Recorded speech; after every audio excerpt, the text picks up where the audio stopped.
Bonjour à toutes et à tous, nous sommes avec Morgan Arguet au sein du futur centre commercial qui va accueillir le premier échantillonnage du gros Educative Farming. Merci Morgan de nous recevoir au cœur de votre chantier. Oui, je suis ravi de vous accueillir. Bienvenue chez Grow. Merci. Qu'est-ce que vous pouvez vous présenter un petit peu, ce que vous avez fait jusqu'à présent, votre carrière, où est-ce que vous habitez? Donc je suis Morgan Arguet, j'ai 43 ans. Je vis en Thaïlande depuis 17 ans où j'importe des matériaux de construction éco-responsables, donc surtout du bois de Nouvelle-Zélande et d'Europe, qui ont des certifications FSC et que l'on vend donc au secteur de la construction pour la construction et la décoration d'hôtels ou de maisons haut de gamme. D'accord. Du coup, cette activité a probablement un lien avec une conscience écologique qui est venue au fur et à mesure de par un événement fort dans votre vie? Non, c'est des valeurs qui datent de toujours et avec l'envie d'avoir une bannière dans l'entreprise que j'ai lancée, d'avoir une bannière environnementale et d'essayer d'amener ce message dans un secteur qui pollue énormément, on le sait bien. La construction est responsable d'énormément d'émissions de CO2, donc d'essayer d'amener le message que l'utilisation du bois est sans doute un changement de vision du bâtiment qui va servir l'environnement. Et donc utiliser du bois au lieu du métal, de l'aluminium ou du béton, ça profite à l'esthétique générale du bâtiment et en plus c'est bon pour la planète. Tout à fait. Et du coup, donc ce bois, il vous permet maintenant de construire des fermes éducatives. Est-ce que vous pouvez nous expliquer quel est le projet? Qu'est-ce que c'est ces fermes éducatives? Ça date d'il y a 2 ans. J'ai lancé ce projet dans Bangkok, donc dans la capitale thaïlandaise, avec l'idée de mettre à disposition des familles et des écoles une ferme éducative. Donc un endroit où évidemment c'est une ferme, on fait pousser des légumes, des fruits, on y a des animaux, les animaux de la ferme, mais avec un objectif qui est de reconnecter les enfants et les familles qui, quand elles grandissent dans une grande ville comme Bangkok, petit à petit sont déconnectées et perdent ce lien naturel avec la terre. Donc l'idée c'est concrètement les mains dans la terre pour pratiquer l'agriculture et plus exactement la permaculture, qui est donc une version sans pesticides et avec une revalorisation de l'intelligence de la nature, se servir des insectes, se servir des plantes entre elles qui ont des interactions, comprendre la microbiologie des sols, travailler les champignons, le compost, les insectes, tout un schéma qui fait que tout fonctionne ensemble. Donc c'est ça que je souhaite mettre en place dans Bangkok, sur un grand terrain. L'idée c'est être au cœur de la ville, sur un grand terrain, comme une espèce de parc, mais où on fait pousser des choses qui se mangent. Et tout ça avec tout le monde, les écoles, avec une espèce de bénéfice pour toutes les communautés. Et donc ça a commencé en réflexion, en analyse, en structuration il y a 2 ans. Et on a eu, il y a maintenant 1 mois, l'accord définitif du propriétaire du terrain, parce que c'est pas facile à convaincre les gens dans des grandes villes comme Bangkok, où la terre coûte cher, d'arriver à négocier un loyer symbolique pour monter un projet dont les bénéfices sont surtout sociaux et environnementaux plus que financiers. En fait. D'accord, donc en fait c'est un énorme projet qui regroupe plein de thématiques assez différentes avec comme objectif de reconnecter les personnes à la nature. Actuellement, la situation est quand même gravissime. On est tous face à cette situation qui est très préoccupante. Moi personnellement, en tant que père de famille, c'est aussi un souci que j'ai en permanence. Maintenant, je préfère prendre la version positive qui est j'ai l'impression que je vivrai en meilleure santé et de meilleure humeur si tous les jours je me dis allez, j'essaie de faire quelque chose, j'essaie d'être un change maker, comme on dit ici. Il y a toute une communauté de gens qui œuvrent dans tous les domaines pour essayer de travailler différemment, d'acheter différemment, de consommer mieux. Donc c'est de participer à toute cette mouvance qui, j'en suis sûr, va réussir à faire changer les choses. Si on arrive à changer les choses à l'échelle du consommateur, les entreprises vont s'adapter pour des raisons commerciales et derrière, les politiques qui sont au service des entreprises vont aussi œuvrer pour que tout ça, toute cette sphère fonctionne mieux. Donc je pense que ça part de nous. Et moi je rencontre plein de familles à Bangkok, francophones, anglaises, thaï, qui souhaitent changer. Elles ont envie de consommer mieux, d'acheter mieux, mais souvent elles ont du mal à commencer. Elles ne savent pas trop que faire au début pour consommer mieux. L'idée c'est que Grow sera un hub pour essayer de les aiguiller, de leur montrer déjà en agriculture ce qu'on veut faire et de manière plus générale dans les grandes thématiques environnementales, comment on peut participer à notre échelle, petit pas par petit pas, à changer les choses. Tout à fait. C'est passionnant. Il y a 2 ans, vous avez dit que vous avez décidé justement de commencer ce projet. Est-ce qu'il y a eu un événement déclencheur? Pourquoi vous vous êtes dit que vous vouliez faire des fermes éducatives? Événement déclencheur, je crois plutôt que c'est... moi, ça fait longtemps que ces valeurs environnementales sont ancrées en moi. Après, c'est une tasse qui se remplit goutte à goutte. On prend les nouvelles. Tous les jours, il y a des messages qui sont plus catastrophiques les uns que les autres. Et à un moment donné, on se dit, ça suffit. C'est assez... même moi, dans ce que j'essaie de faire, j'essaie d'avoir un côté environnemental dans mon commerce du bois. Néanmoins, encore aujourd'hui, moi, même avec ma volonté de faire les choses bien, je mets des containers sur des bateaux et donc je pollue. Je fais bouger des camions pour faire des livraisons et donc je pollue. Donc, même avec une envie positive, on a quand même des conséquences qui sont un peu négatives. Donc, l'idée, c'est de se dire comment je peux avoir un impact totalement positif. Et je me suis dit, tiens, c'est de ça dont mes enfants ont besoin, dont la communauté taille a besoin. Et l'idée, c'est faire le bien le plus possible. Tout à fait. Donc, et en oubliant un peu la dimension financière qui, on le voit, est très impliquée. On voit que les entreprises, notamment, ont des responsabilités importantes. Donc, c'est d'essayer de monter un autre visage de l'entreprise qui peut aussi, on peut avoir des revenus, payer des salaires et au final, faire le bien et ça de manière vertueuse. Est-ce que vous avez rencontré des freins justement pour développer ce projet? Parce que Bangkok est quand même... Ah mais il n'y a que ça. Voilà, il n'y a que ça. Il n'y a que ça des freins. Évidemment, mais donc le travail de l'entrepreneur de manière générale, quel que soit le projet, c'est justement d'être positif, enthousiaste et déterminé et de se dire, il y a plein d'obstacles, mais je les fais tomber un à un. Là aussi, step by step. Et puis, si je regarde la montagne dans son ensemble, c'est un cauchemar. On n'a pas du tout envie d'y aller. Par contre, si je me concentre sur ce que j'ai à faire cette semaine et je fais tomber tel obstacle, donc là, c'est le cas. Convaincre le propriétaire du terrain, ça a pris 2 ans.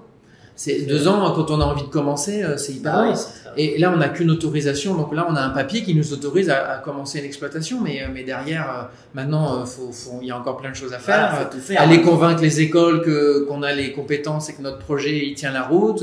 Aller convaincre les parents que leurs enfants sont en sécurité alors qu'on sait qu'une ferme, ça attire les serpents, par exemple, parce qu'il y a des choses à manger. Derrière, aller confirmer au gouvernement qu'on est là pour aussi transmettre aux Thaïlandais et pas seulement pour faire un truc de bobo en centre-ville sur lequel ils pourraient avoir à dire. Enfin, des obstacles, on va encore en rencontrer plein, on le sait. Certains, on les voit, il y en a encore plein qu'on voit pas. Mais c'est pas grave, allons-y gaiement et on va commencer avec cette envie positive de changer pour le bien. Ouais. Et c'est assez étonnant de vouloir créer ces fermes éducatives à Bangkok parce que le milieu urbain, est-ce qu'il s'y prête? Est-ce que vous avez dit que justement votre projet phare, c'est que vous allez avoir plus de 5000 m² pour faire une grande ferme éducative, vous allez avoir des bâtiments, donc ça va être, je pense, c'est un travail colossal. Ouais, il y a un gros travail. Est-ce qu'à terme, il manque pas justement de localisation de sites à Bangkok pour en refaire si ça se perpétue, si ça marche, si les gens sont intéressés? Des terrains, il y en a beaucoup maintenant. Beaucoup sont concentrés sur leurs revenus, les revenus locatifs ou les possibilités de vente des terrains. Donc, laisser le terrain et envisager ce qu'on leur présente, c'est-à-dire les triples profits financiers un petit peu, mais aussi sociaux beaucoup et environnementaux énormément. Il faut tomber sur des gens particuliers, des propriétaires particuliers, mais en Thaïlande, il y en a quand même des gens qui d'abord ont beaucoup déjà, des gens qui sont déjà très riches, pour faire simple, et donc qui se disent, tiens, je gagne déjà beaucoup là-bas, donc sur ce terrain-là, je peux envisager de gagner moins et d'essayer de faire du bien aussi pour la communauté. Donc ça existe, et de la preuve, j'en ai rencontré, j'ai réussi à en convaincre certains. Et puis après, est-ce que c'est compliqué? Oui, l'environnement en ville est un petit peu compliqué. Il y fait très chaud, plus chaud qu'à la campagne. Tout à fait. On est entouré de béton et on a en ce moment en Thaïlande des problématiques de qualité d'air. Et donc il y a des doutes des familles sur la capacité à faire pousser de la nourriture comestible en ville.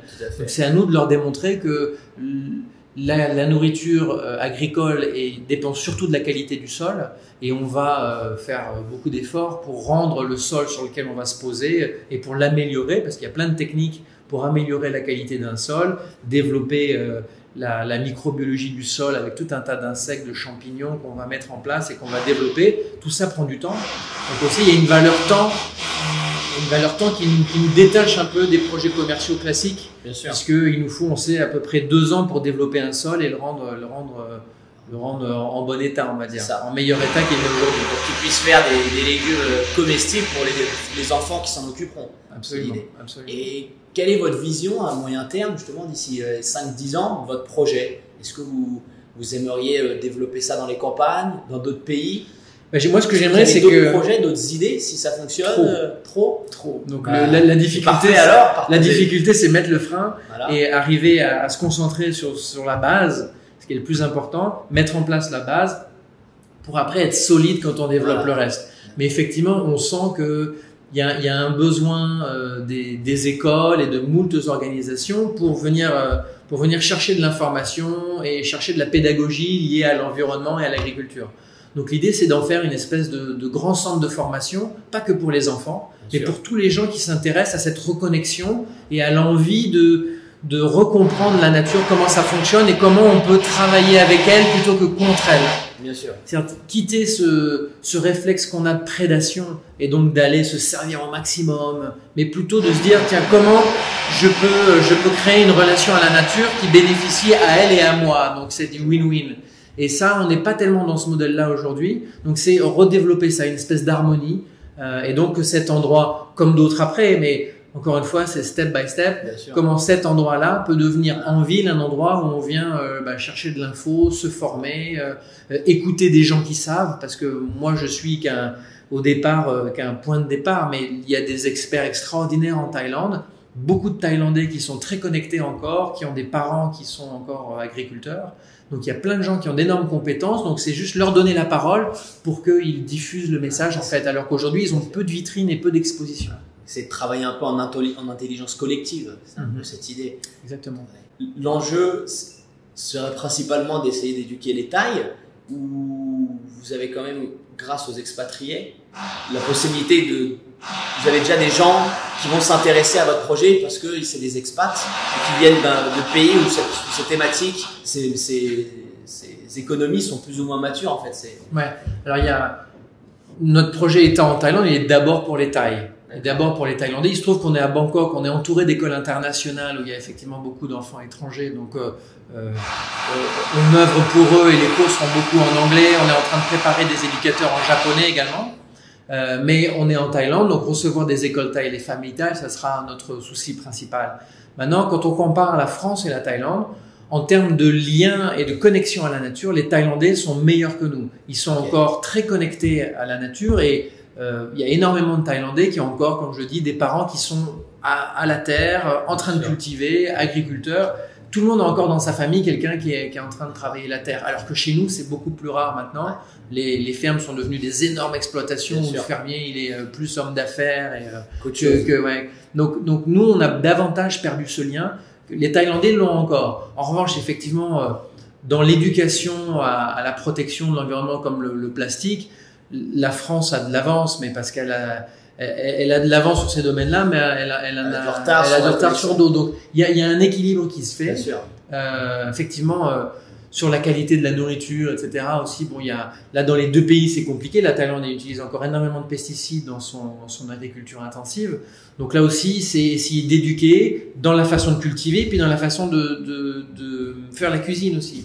Cuisiner, on peut aussi encore apporter plein de choses. Donc c'est une espèce de grande base d'information et d'éducation qu'on va mettre en place. On commence par les enfants parce que je pense que c'est ici qu'on va réussir à avoir le plus d'impact. Il y a les petits où on va essayer d'inculquer ces valeurs-là, enfin d'être un relais parce qu'il y a certaines familles et certaines écoles qui font déjà des choses formidables. On ne prétend pas arriver et tout commencer. Il y a plein de choses qui ont commencé, mais c'est d'être un relais solide pour toutes ces valeurs, toute cette information-là. Et on voit qu'il y a une demande partout. On a déjà été, alors que rien n'existe, il y a déjà des entreprises qui nous ont contactés pour voir si on peut faire des formations, mettre en place des petites fermes aussi sur leur campus, dans leur terrain. Il y a déjà beaucoup de choses qui se passent en off sur lesquelles on travaille.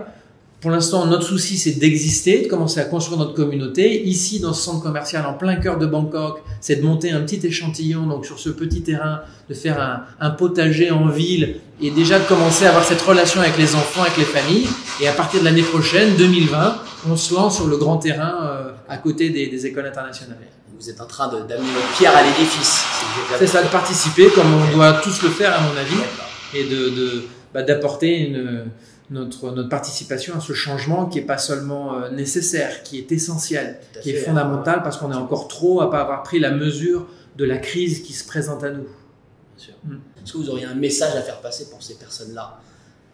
Moi-même, j'en ai des enfants et donc je suis en permanence en train de leur dire plus généralement d'oser imaginer, d'oser créer. On voit que quand je suis avec eux et qu'on regarde des problématiques en pleine nature, parce j'en vais souvent à la campagne, ils ont plein d'idées et ils m'apportent beaucoup, ils m'inspirent énormément. Donc on voit qu'ils sont une source d'inventivité, de créativité extraordinaire. Donc qui n'hésitent pas à oser, à créer, même pour les jeunes qui sont aujourd'hui en école ou à l'université, c'est d'envisager tous ces projets, mais essayer d'avoir un impact, essayer que ce filtre environnemental, maintenant, il soit le filtre essentiel de tout ce qu'on fait en fait.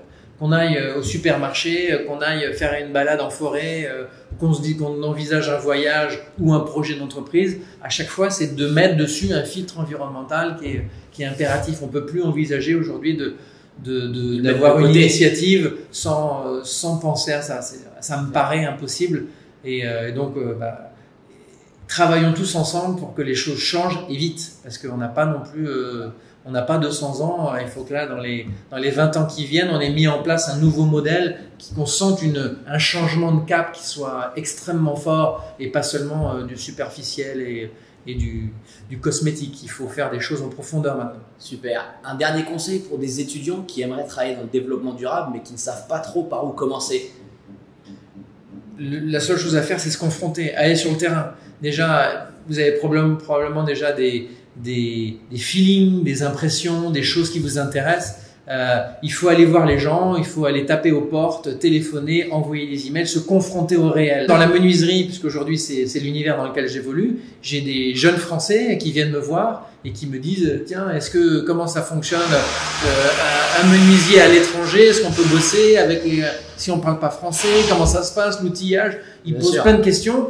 Je leur réponds pas. Je dis viens sur les chantiers, travaille un peu avec moi et en pratiquant. Là, ils se rendent compte et surtout ils se rendent compte pas seulement avec moi ce que je leur dis qui peut être un peu dévié, c'est avec leur sensibilité. Donc c'est la même chose dans le développement durable. Il y a des gens partout, plein de Français qui font des choses géniales. Moi, je connais des gens en Asie qui sont dans l'éolien, dans le solaire, dans les économies d'énergie, dans les cosmétiques, dans l'alimentaire. Partout, les gens se mettent à essayer d'œuvrer pour le bien, à entreprendre, mais vraiment avec une envie d'avoir un impact. Il faut aller voir ces gens-là. En général, à l'étranger, c'est encore plus facile qu'en France d'aller taper aux portes et d'avoir un peu de temps avec un entrepreneur. Donc, c'est la seule chose à faire. Super. Merci beaucoup pour toutes ces explications. Merci à vous, c'était un plaisir.